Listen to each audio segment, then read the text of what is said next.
I'll do it. Okay.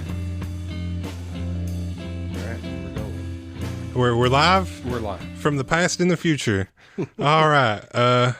Jody, first of all, thank you for sitting down and talking with me and giving me a little bit of a vacuum to fill with the thoughts that are in my head. And this is an episode of the KAAMP featuring me, for once, your host, Thomas. This is the Knoxville Area Artist Networking Platform, and I'm here to vent.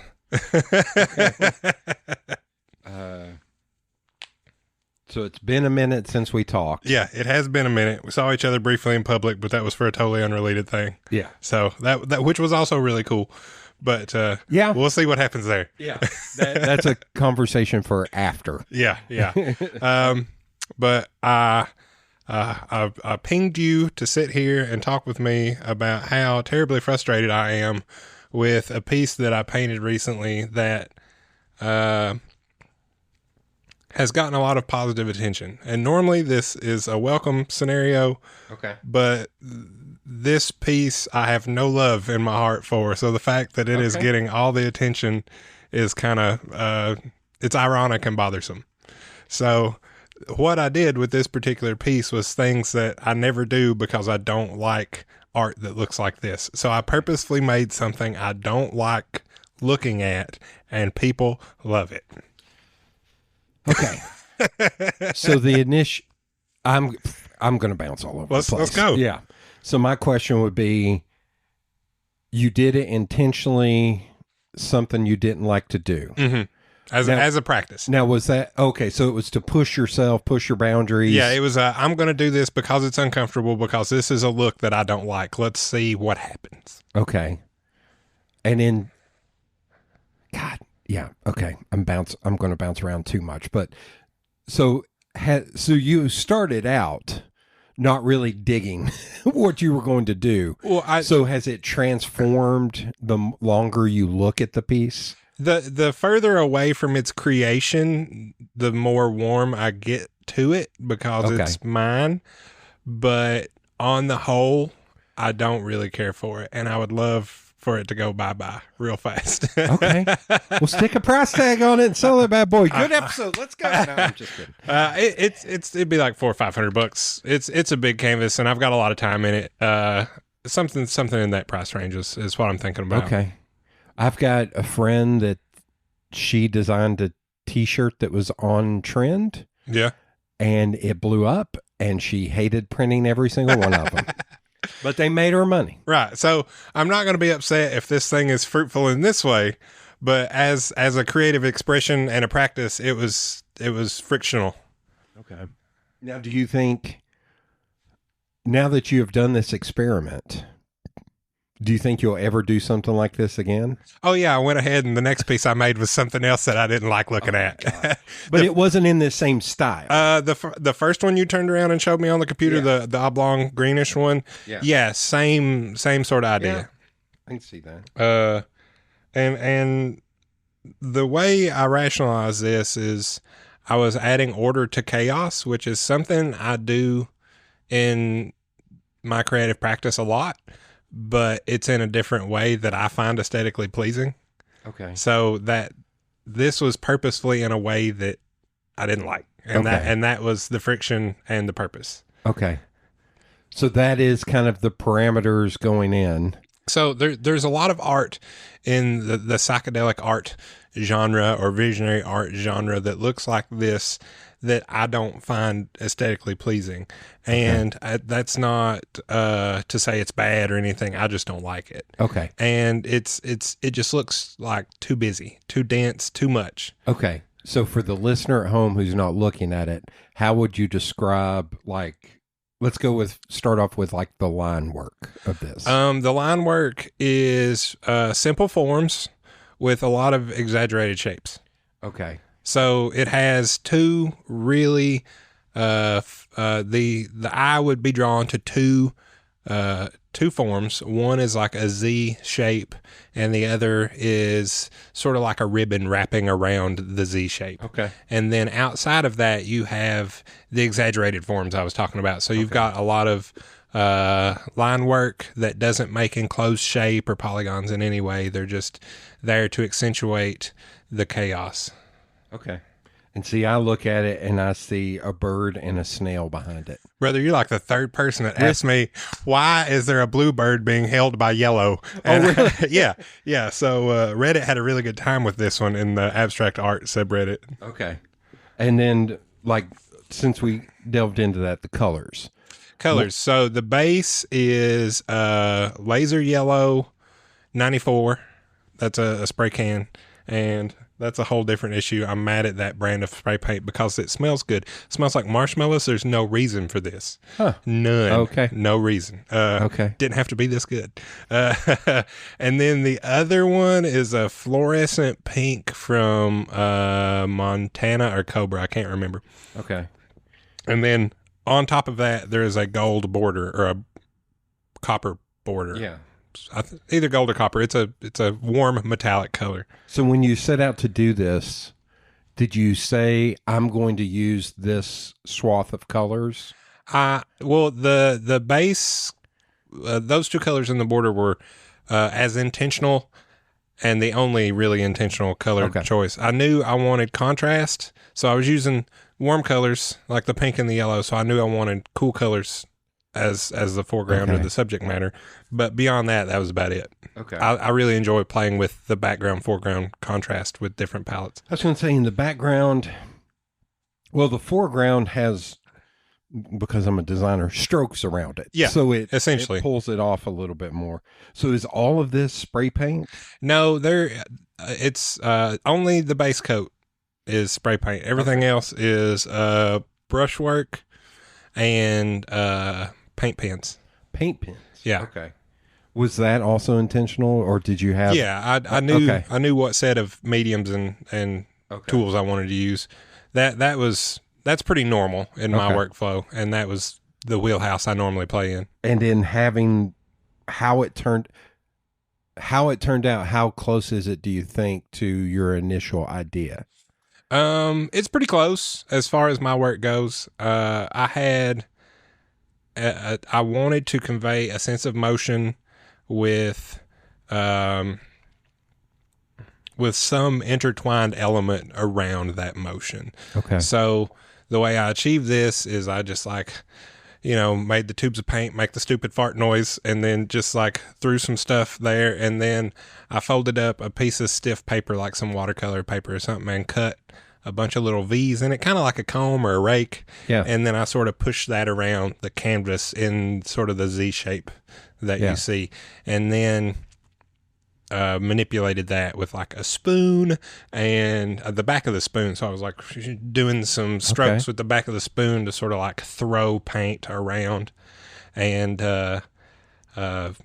some strokes that were intentionally thin in the middle and thick on the sides, so you see through the middle. But I think I conveyed the intertwined motion pretty well, and that's not something that I do a whole lot, like motion or implied. That kind of implied imagery is not very common in my work.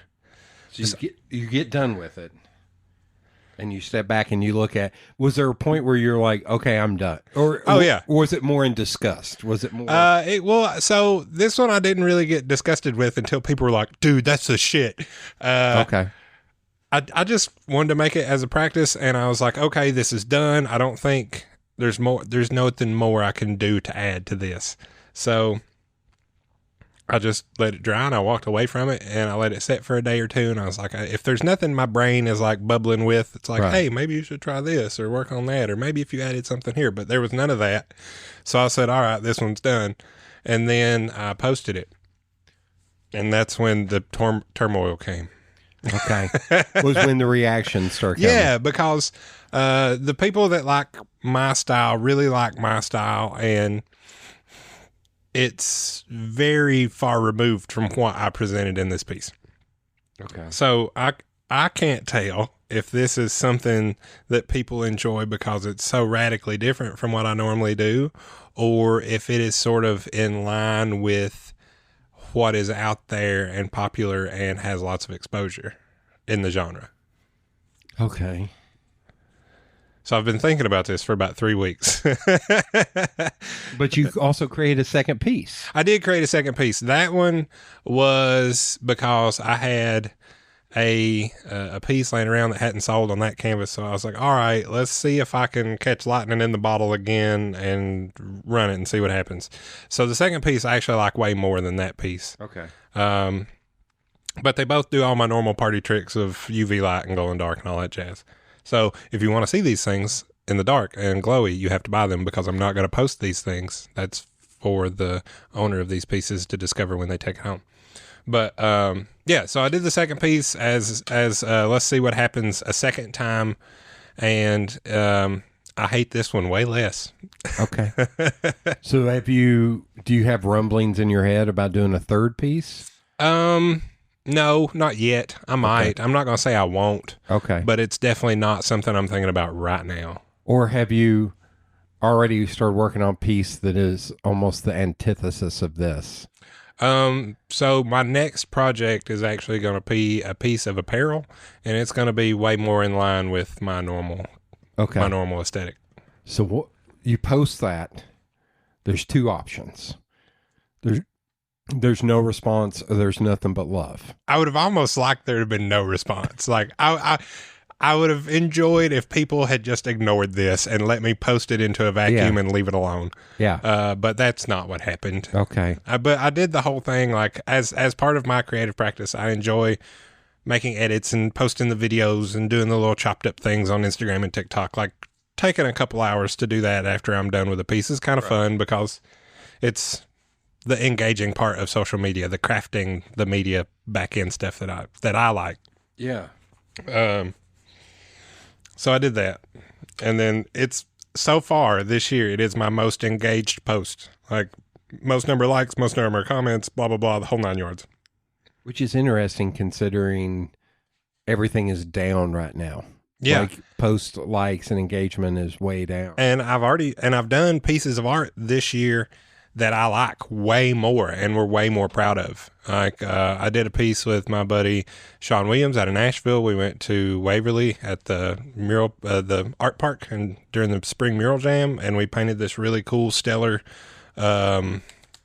gecko, and I was super proud of that. And I cut together a little video and everything. Like took my GoPro, had it mounted on my head, like the whole 9 yards. So I was super happy with that bit of media, and it was just like crickets. But I go back to but if it falls kind of more similar in line to what you're already doing, then it could just be somebody sees something so radically different. And that's what I'm leaning towards. Yeah. And that all by itself is something I'm totally okay with because it is radically different from everything else that I make, and that's fine. But if it's, hey, this looks like so-and-so's work, but I like this because XYZ, I'm going to really not enjoy hearing that. Okay. Because the genre that I play in has a lot of visual chaos that looks like this piece. A lot of overlaid patterns and accentuated shapes and a lot of distortion of both of those things, really surreal stuff. And there's very little of it that I enjoy looking at. And that's just my own problem. Yeah. This is also, now I'm going to look into. So when was that? April 6th? See, that doesn't even fit. Because I'm doing the math in my head of, well, it's the winter time and people don't engage as much in the winter time. I was like, it's not even that. No, I made that last month. Yeah. Yeah. God, now I keep looking at this thinking something else is going to, but I can see what you mean. Like, you go back and you look, and I look at the gecko, and it's like, okay, video followed by slideshow. So it's the exact same thing. It's almost like you're beta testing on, this is how I do it, and this got minimal interaction, but I'm super proud of it. Well, I'm really trying to just incorporate. So I got the GoPro camera, and I'm really trying to figure out ways to capture my media better. You know, so if anything, I'm beta testing the workflow of how to capture the creation of the media better. because I can edit and post things all day. Like I just want to figure out the coolest way to capture the action of the piece becoming what it is. And you did the same. Yeah. I almost want to say, is it because of the time of year and it's more bright and sunny outside, and this is a more bright and sunny piece? I did the gecko like 2 weeks or so, like, within the same 14-day period of that piece. Like I came home, I went to work for a week, and then it's just like, I'm going to do this weekend, and it came out. But now my question is, do you have other styles or genres in your head that you're like, okay, this did this, so now I'm going to try that? I would really like to mix some of that look with my pinstripey stuff. Okay. Yeah, I think that if there's a way that I could mix those two, I would enjoy that look way more. Yeah. So since I've made those two pieces, I've been trying to mull over how I can mix them together. Yeah. And I don't know what that's going to be. And I've done like free form, just, hand striped panels that have no real formula to them. Okay. The two I painted at the Pigeons Playing Ping Pong concert in February at the Ramblin Man. Those are two really good examples of like free form pinstripe panels from me. Thankfully, they both went home that night with people that weren't me, so I'm very thankful. Thank you guys. But it was a scenario that I think if I could mix those two styles together, something really cool would happen. So whenever you're creating artwork, is there ever a point to where you create something? Let's say you're testing that out, where you're mixing those two styles, and you get to the end of it, and you're like, I don't like how that turned out. Will you paint over it and start again, or will you put that one out to the world? I might play with unless somebody's like, hey, I need that, I'm gonna paint over and do it again. Okay. I usually don't try something just once, so 2 times, 3 times is really like, so there may be one more piece in this style. I'm not gonna rule out a third, but like I don't have it in my head right now. Okay. But I'm not gonna say I won't, because I very well might. Right. But the thing I'm thinking actively on right now is trying to figure out how to mix my normal pinstripey look with a little bit more chaos. Okay. Well, and let's go back to the social media of it all. Like, yeah, the engagement has been wild and above everything else I've posted in like the last 6 months. Not even this year. But you don't feel the necessity to chase that engagement. Oh no, ever. Okay. Ever. Okay. And that's probably why I don't have as many followers or likes or comments or whatever. Like I had a conversation with Josh Shorey not too long ago. Yeah. And I've actually listened to that particular episode a time or two, because I feel as if that was a really insightful conversation for the both of us. And he was all right. I love giving Josh a load of crap every time I can. Daniel Clay did too. Oh, yeah. Of course he did. Oh, my God. I'm going to give Daniel Clay a high five next time I see him. Yeah, you should. Yeah. He actually turned me on to a really nice pocket knife that I'm going to buy real soon. So nice. Shout out to Daniel for the Vosteed Corgi. I'm going to buy one of those real soon. But no, not chasing the... No, I'm not chasing the engagement. And what Joshua and I came to is that the doing is for us, the creator, and the done is for the consumer or art collector or whoever happens to be the client or customer. Right. Because that's the important part, is that I did it to me. So going through the practice, great. That's what I was really into it for. Okay. That's why I'd asked if you got done and you were unhappy that you would paint over it, because I did listen to that episode and it was more, in that vein. Because I think about Josh, I'm like, hell's bells, man. I'm sure there are pieces he's done that he was like, nope, and broke it up with a hammer. Yeah, yeah. And was like, nope, I don't want to put this out there. And thank you for listening to that, by the way. There have definitely been things where I looked at them, and as soon as they were done, I'm just like, big 4-inch wide paintbrush with black. Nope. Nope. Hard nope. Fast, hard nope. But I didn't feel that way about those two, and I'm okay with that because I feel as if them being outliers and, on the chart, they can live for a little while. Yeah. So, I mean, the fact that they still exist doesn't bother me. Well, it's good to, God, I'm going to sound like a hawk when I say this, but it's like, it's good to test yourself in ways that you're uncomfortable. Oh, absolutely. And I don't really shy away from that. It's just that I don't find a lot of ideas for my creative practice that make me uncomfortable. Yeah. And that's not the greatest thing, but I'm not upset about it. Like, I definitely try stuff and fail a lot. Yeah. As one should. Oh, yeah. Try a lot of things, keep what works. Yeah. And I think the what works here was practicing adding order to the chaos. And the way my brain works with these things, it's either one way or the other. I'm either adding order to chaos or adding chaos to the order.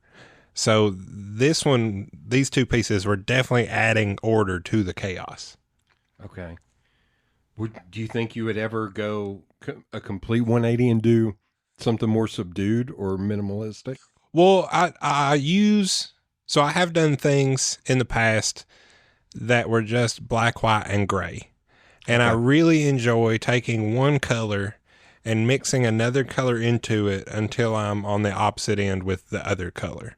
So I've done pinstripey pieces where I start with a white canvas and black lines and work my way through, 3, 4, 5 different shades of black, white, gray, whatever you want to, and then end way more white than I started with black. Okay. Yeah. And I think that's really, really cool because you're only using 2 colors, but you get, 3, 4, 7 colors out of those 2 colors. Yeah. And I feel like that's adding more chaos to order because you start with 2 and then you end up with, dear God, all of these things. Yeah. Yeah. God,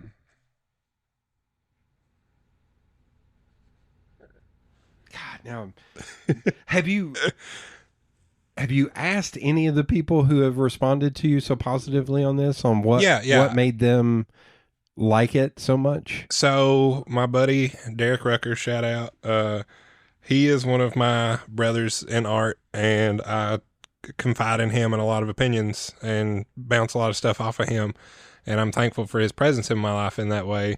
I asked him, I sent him a picture like the day I finished. I was like, please tell me what you think about this. Yeah. And he's one of the few people that I will like honestly ask because I want to know. Yeah.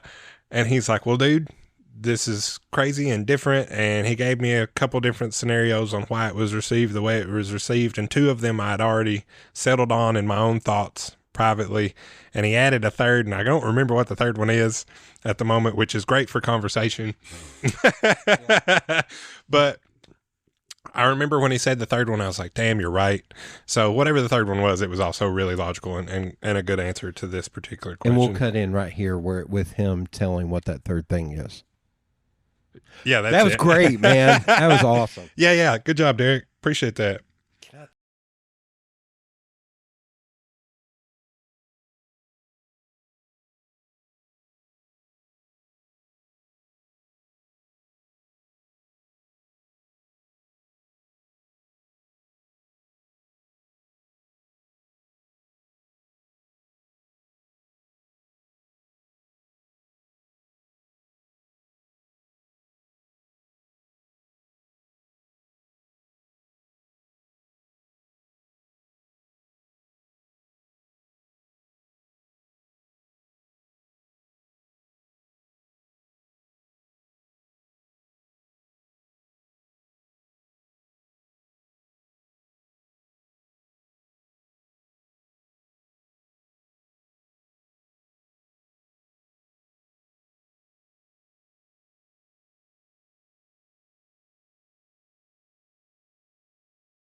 Well, at least you have a short walk to the restroom. My walk to the restroom at the new job is not short.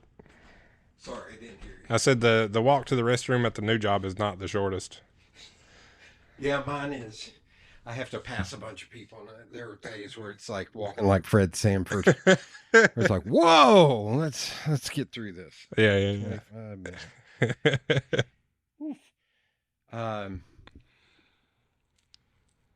That's why I was a little bleary there. I was like, oh, yeah, you had a look on your face. Like, oh, God, can I make it? Surely I can make it. That's all good. Being human sure is funny. I say that a lot to myself. Now I'm trying to think of a good re-entry point. Shit, right here. Yeah.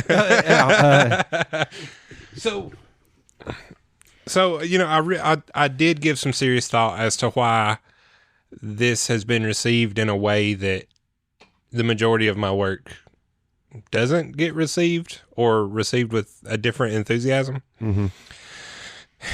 And I just was like, you know, maybe this is just how it is for this piece, and that's okay, and just come to terms with it and quit bitching about it in my head, you know. So at this point, I'm really done just trying to like justify why this is the way it is, and I've just accepted it. Was some of the feedback you got, was it, I don't know how to, well, I have a impolite way that I describe this, which is there is a lot of content when it comes to responses that is, you go girl, that are like never buy anything, never support, right? But they're like, you go girl, positive but not constructive. Yes. Was there any like constructive comments? That, let me look. I remember a lot of hell yeah brothers and this is greats and stuff like that. And that's I did cool. See where Josh Shorey responded to that one with, I don't know either, man. Well, yeah, I get the emojis like, yeah. See, I made that thing and I posted it and I'm just like, well, what is this? You know, yeah. I don't know. Yeah. But you know, I got, let's see. Yeah. So this got 11 comments, which is more than I normally get. Lots of yeses. And this is so cools and fires. And I really like this one's. Yeah. But nothing that was like, hey, I want to see you explore this style, or if you made a piece that was like this, but with these colors, I'd really be interested. Yeah. You know, that kind of feedback, which I would probably have liked to seen over what I got, because that would have been more encouraging to do another. Yeah. And that probably would have felt better than just like some general pats on the back, you know. But it doesn't mean I'm not happy to receive the general pats on the back. That's why I asked about doing something radically different, just to see if you would get more. Well, no, I like that other piece more, or that kind of thing. The biggest reason this thing exists was to just do something in a way that I wouldn't normally do it. And it was uncomfortable in the way that I knew I was going to end up with a look that is something that I wouldn't hang in my home. Okay. So doing the uncomfortable thing was the practice. But do you think a lot of your previous work, the barometer was, I would hang this in my home? Yeah, because I'm very comfortable with the inspirations I have for this style, and it's in American culture. It's a really popular thing. Automotive culture specifically is what I'm mostly influenced by when I do my pinstripey work. Yeah.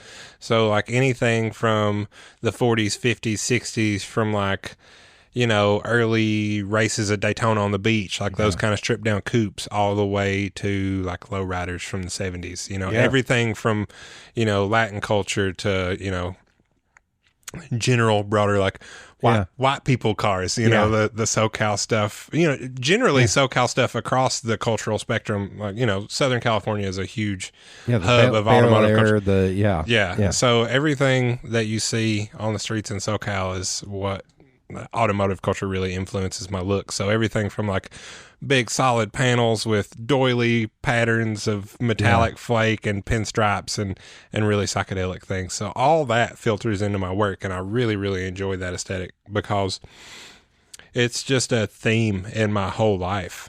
automotive stuff. Like I grew up in my grandfather's garage and all that jazz. So, mechanical things that go fast or look good going slow have always been a thing in my life. So if someone enjoys that, then they would probably enjoy my artwork. And then I twist that and make it surreal with the color palette and textures and how I accentuate these things. Okay. So I'm going back and looking at, like, one of the previous pieces was the man. I don't know how to put it. The shape of the man with the lines behind it. Oh yeah. So that one is called My Ethereal Self. Okay. And that one came to me in a daydream, as sometimes these do. Yeah. And I felt strongly that I needed to create it and get this picture out of my head, because the idea of self is really fluid if you're not super tied to who you are, which as much as I am, I'm not. Yeah. And I don't mind thinking about myself and who I am in ways that one could consider surreal or abstract. So the thing I really enjoyed about that piece is I knew the colors and I knew the shapes, but everything beyond that was totally improv. So I knew I wanted to use warm colors for the background with like a vertical grain sort of motif. Yeah. And then I wanted a swirly pattern that connected the head and the heart in the person. Okay. So you'll see like a yin yang sort of swirl in the head with a main line that comes down like sort of on the neck and then across the chest and around where sort of this person's heart would be. And there's actually a little heart on the neck on the right side. So that's kind of cool.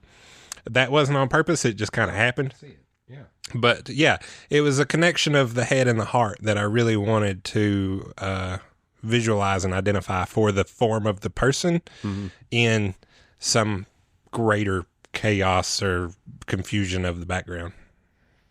And that one glows in the dark really, really nice. It looks, I painted it in the daytime, so I didn't know what it was going to look like under the black light or at night. And I was pleasantly surprised with how it looks in the dark. It looks really, really nice. I was going to say that got pretty good engagement too. I was like, oh, Matt Shelton, look at Matt Shelton responded. Yeah, Matt's a good dude. Yeah, shout out Matt. Got his own spot now next to Ravens over there in Happy Holler. Yeah, he's got a little print shop now. Good. He had an open house the other day. I stopped by. I'm so happy for him. Yeah, I've talked to him many times about doing patches for hats. Because I was like, man, I have ideas. I'm not going to sell. I don't want to print. I don't want to do 1,000 of these. I want to do one for me. He and I collabed on a prototype embroidery painting. Yeah. So hopefully he and I can kick that project around in the future, because he took one of my mandalas and digitized it and embroidered it with some UV thread. And it looks really, really cool. And that one's sort of dormant, but it's still in the back of my mind as needs work and will continue. And he and I are going to work on that some more in the future, I think. So we're going to go back to the OG painting. Okay. Or these two paintings. I'll group them together. Yeah, we can do that. So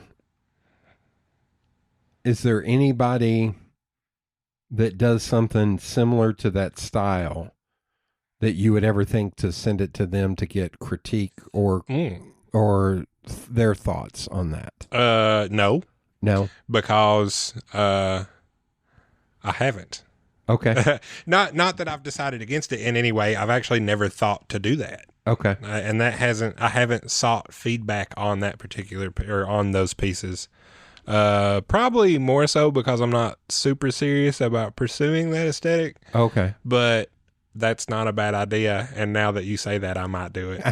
But I don't know who I would ask. So that's the catch. I don't know who that would be. Okay. Because my thought would be, do you think if you did that, do you think I'm not saying this, good Lord. I'm just, I'm coming up with a question. Would you be concerned that somebody would say, because you kind of mentioned it earlier, it was like, wait, this is biting this person's style. Well, I don't say it's biting style. I'm just going to say that there's a lot of work from a lot of artists that look similar to this in a way that the colors that I used and the shapes I used them in, the adding order to chaos kind of scenario, I see a lot of work in this genre that looks like that's what happened. Yeah. Not necessarily shapes or forms like mine on that particular set of pieces, but they create some chaos on a canvas and then extrapolate on that shapes and forms and patterns and pull those out of what is there that isn't structured. Okay. And that to me is often overcooked. Okay. Like there's just too much going on. So that's why that piece is, the larger piece of the two to me is way more simple than a lot of stuff I see like it. Like the big Z shape is actually like really broad and really simple. It's just like 3-4 strokes. And then all the craziness sort of happens on top of inside of it and around it. Yeah. Not like it itself is the crazy everything. And the second piece, the one that I would almost say either looks like an M or heartbeats. So that one, it has no specific inclination of what it's supposed to be. It's just strokes. Like, okay. So you have, I was thinking, but did you do the same thing with that piece to make that stand out on the top? Yeah, kind of chaos behind it. So I used a spoon. Okay. And I loaded up the spoon. All right, Neo. And I took the tourniquet and I took the spoon and I just made some like waveforms or like W shapes with a long tail that kind of streams off to the other side of the canvas.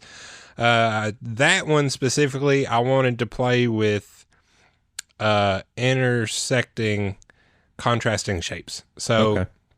It's not so much that they're inverse of one another in some way, but the left side and the right side colors are mixed for the piece in the middle. Yeah. So you get the two sort of overdone W shapes arching towards the middle, and then you get sort of like a rotated Z shape with a lot more, it comes up and then it goes up and down and undulates a couple times, and then from the downstroke it exits on an upstroke.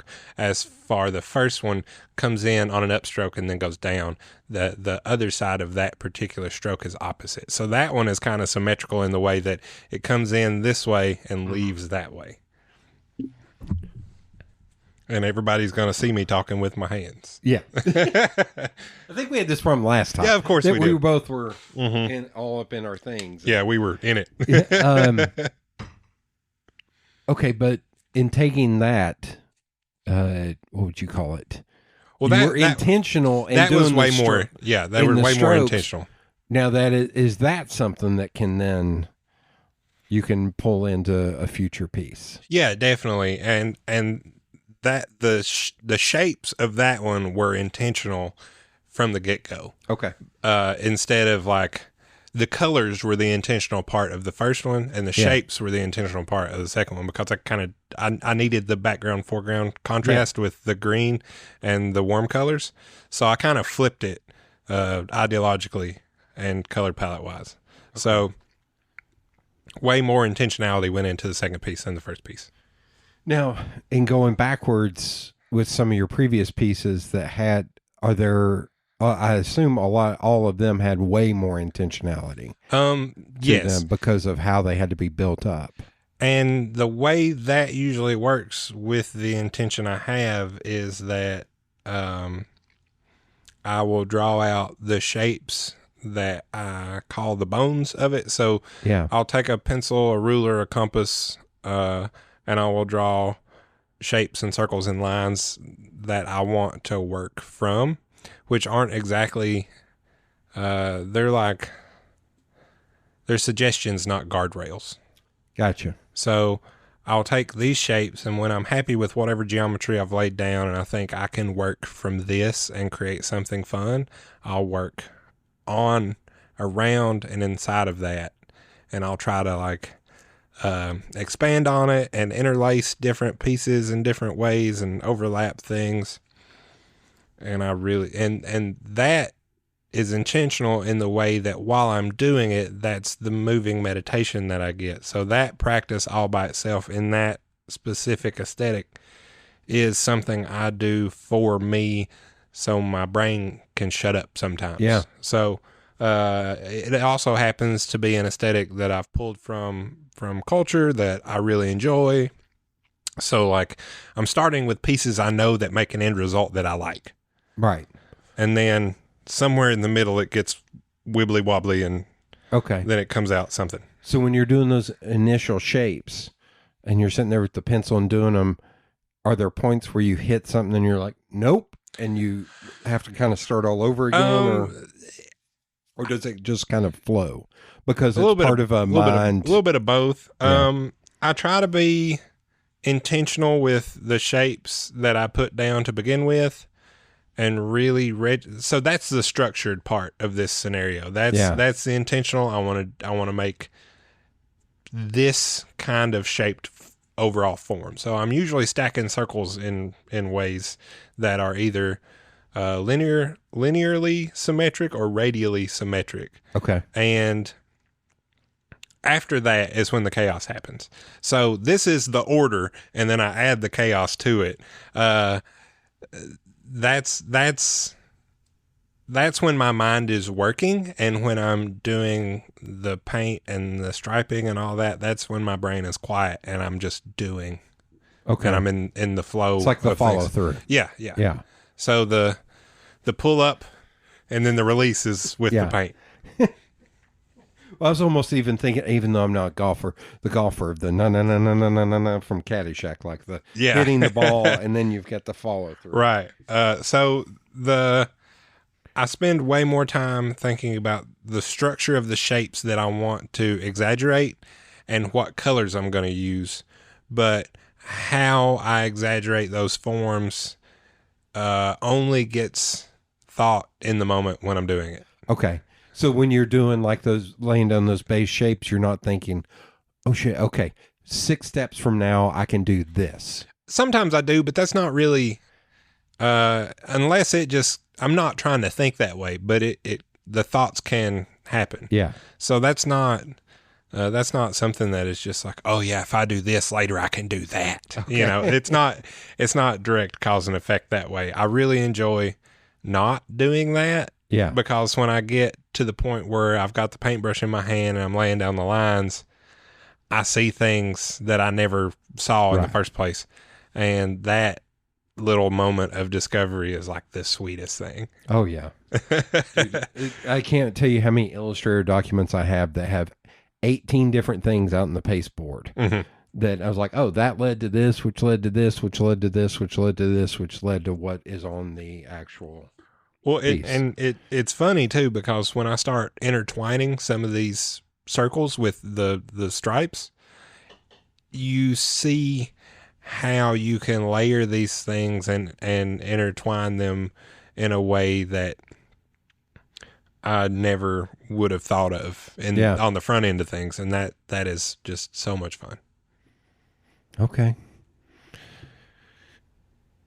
Now I'm trying to think. You gotta be careful with that. It's a double-edged sword. I know. I've been doing a lot of that here lately, and it's gotten me in trouble. Do you think... Okay, so let's say the next 5 pieces you post, they don't get good engagement. What do you think you will be thinking at that point? Do you think you'll want to go back to this, or you're like, no?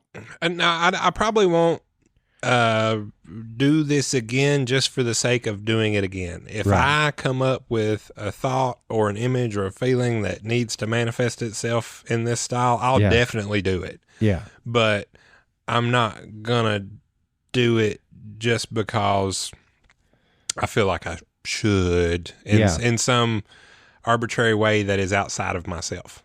Okay.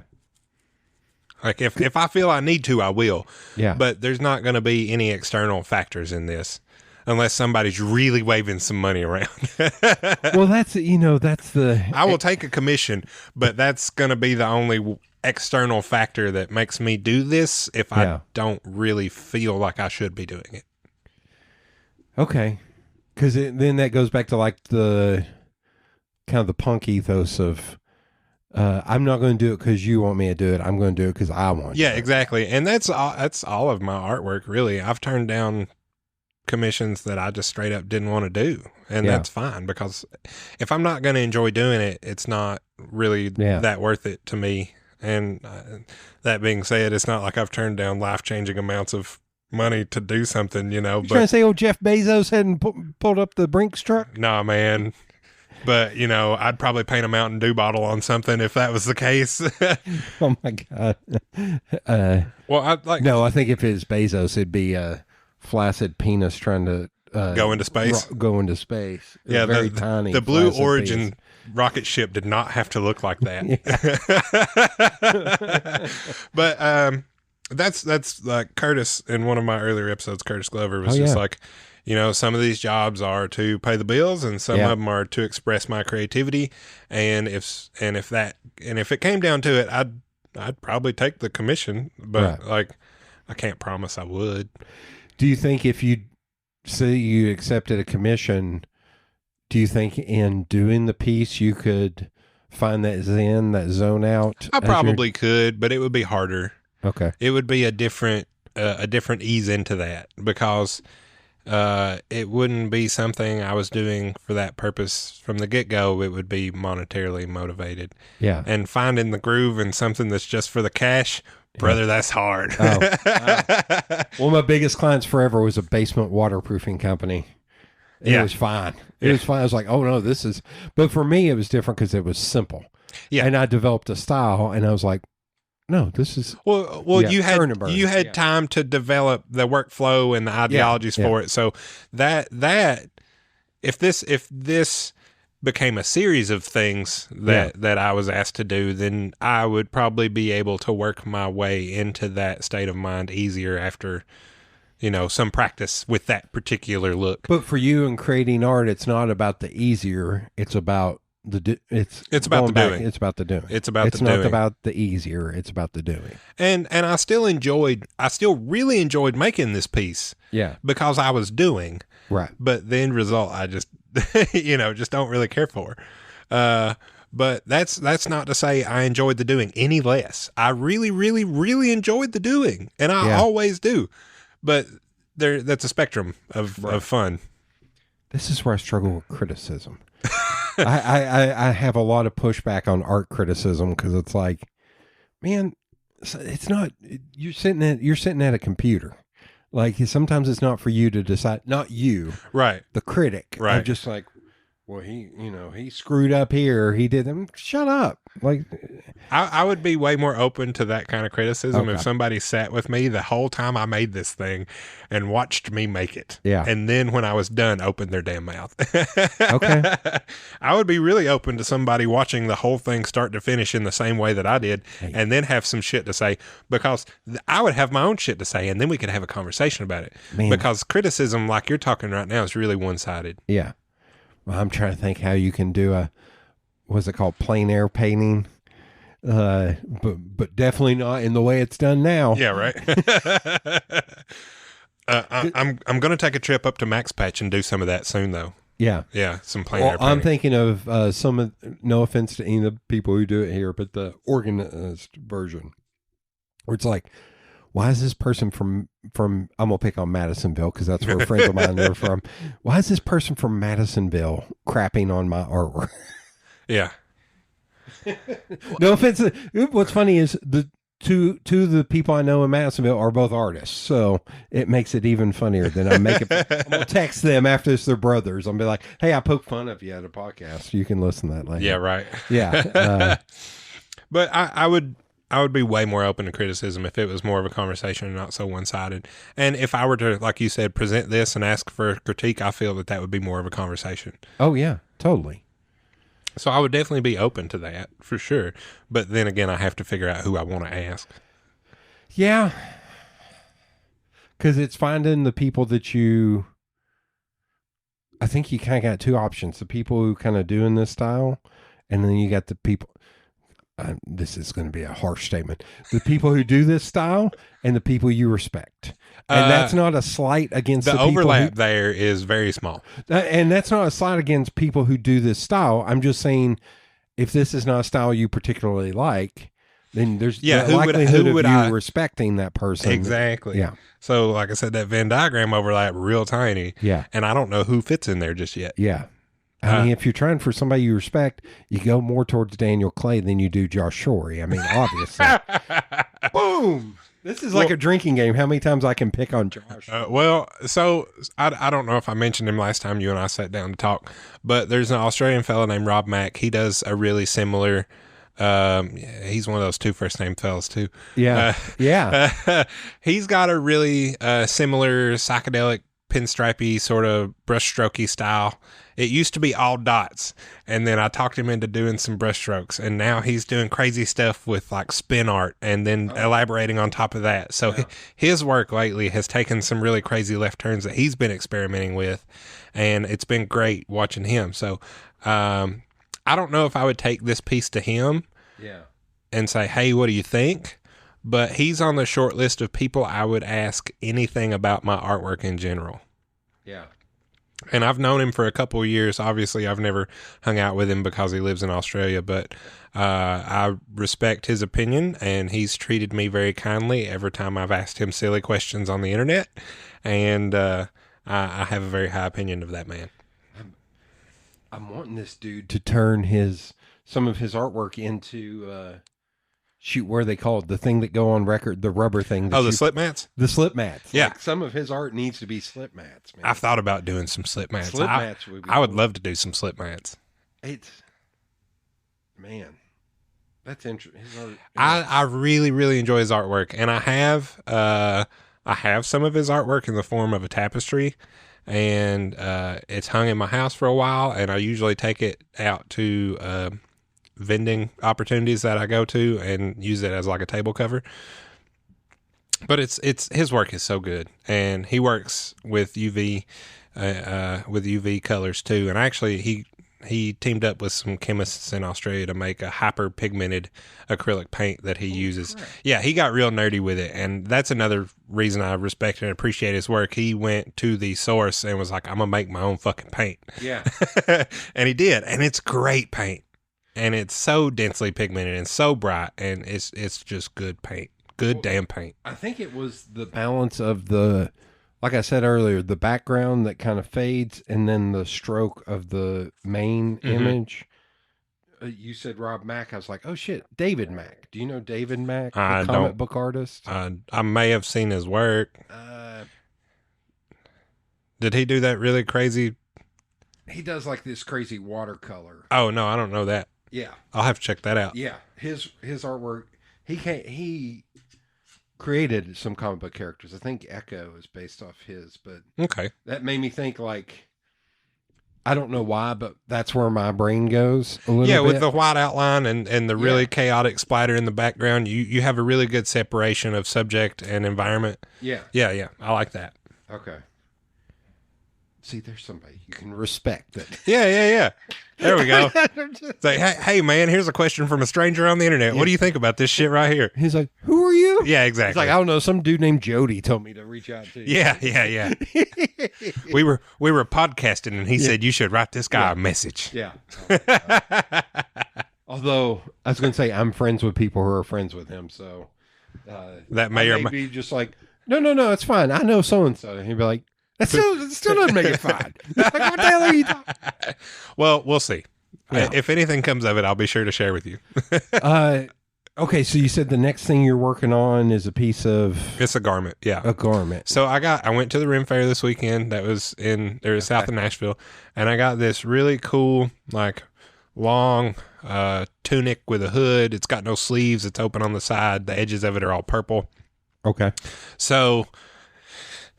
burner clothes. That's what this is. I'm gonna wear this to the moon burn probably, and maybe alchemy if I go later. But I'm gonna paint a bunch of like intertwined shapes, like twisty shapes, ropes, kind of spirally things, kind of Celtic knotwork inspired, but twisted in a surreal and psychedelic way that'll be brightly colored and UV reactive and probably glow in the dark and all the jazz that I like. Yeah. But the intricacy of those designs is something that I've always enjoyed. So work. That's also kind of a mild inspiration as to why I, lace and intertwine and overlap and do all that kind of stuff. And do you have the next thing after that already lined up, or it's like, nope, I've got to get through this one thing before I can think about the next I haven't had anything hit me beyond that idea yet. Okay. And I'm okay with that. I'm sure something will smack me in the face real soon. But right now, that's what I got. It's the garment. Yeah. And it's handmade, and I was super stoked to purchase it.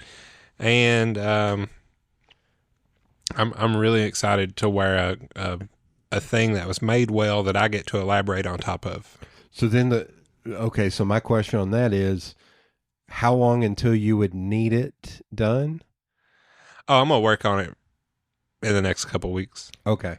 Then because it is a fabric and a material would then be, could you collaborate with somebody who does, stitching? I could, yeah, definitely. And I didn't think about that because I was just in on the painting part. If nothing else tonight, we got podcasts, we got ideas. Yeah. That's what we're here for, bitching and ideas.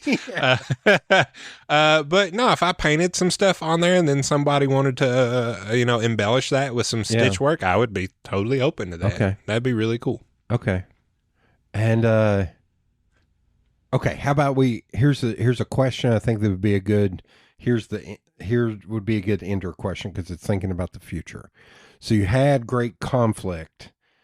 So great. in creating this piece. Do you think that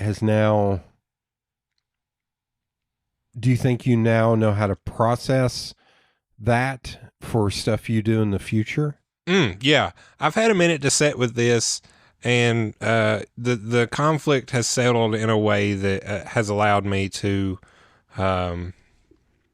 analyze it in a way that I've been able to pull bits of information out of. Okay. And like this conversation was part of that, and my conversation with Derek was part of that, and just the errant thoughts I have about it over, through the days as one just, mildly ponders things in the back of their mind. Yeah.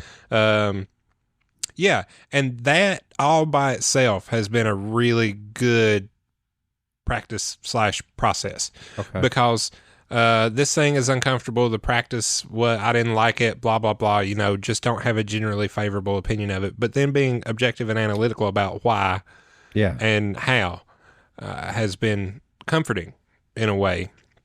Because now I have some answers as to what to do with the things that I don't really care for that I haven't had before.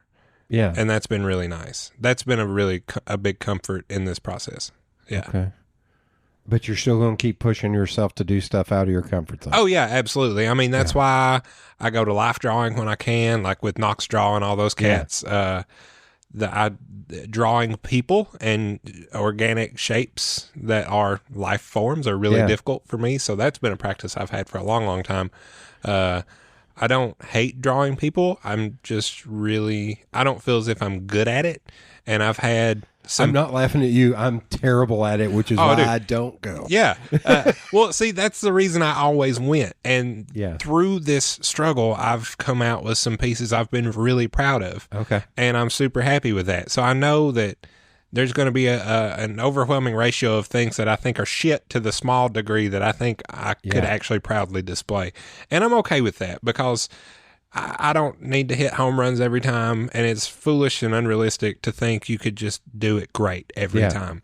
So I would rather have the mindset of I'm going to struggle a lot and get a few gems versus I'm going to have a lot of mediocre things. Okay. That's a good mindset in creating art. Yeah, it does me well. Okay. Thank you. Thank you. Is it good? Yeah, we're good. This has been an excellent opportunity to get these thoughts out of my head. So, Jody, thank you very much. Yeah, you're welcome. I wanted to have these on record because I wanted to put my internal turmoil on the podcast because I think that sort of represents a thing a lot of artists go through. So here I am with my own struggles to share with you all and your own struggles. So like I said, thank you for giving me the space and the microphone to bitch and vent. Absolutely. And this has been an episode of the KAAMP with your host, Thomas Zachary. If you want to support me, my artwork, the podcast, you can purchase this painting that I've been bitching about this whole time. Get it the hell out of his house. Yeah, get it out of my house. In all seriousness, I would love for someone to have it and own it and cherish it for the beautiful thing that it is. I just don't fucking want it.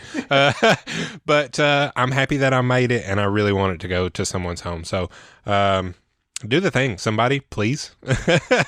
And I'll talk at you next time. Bye, everybody.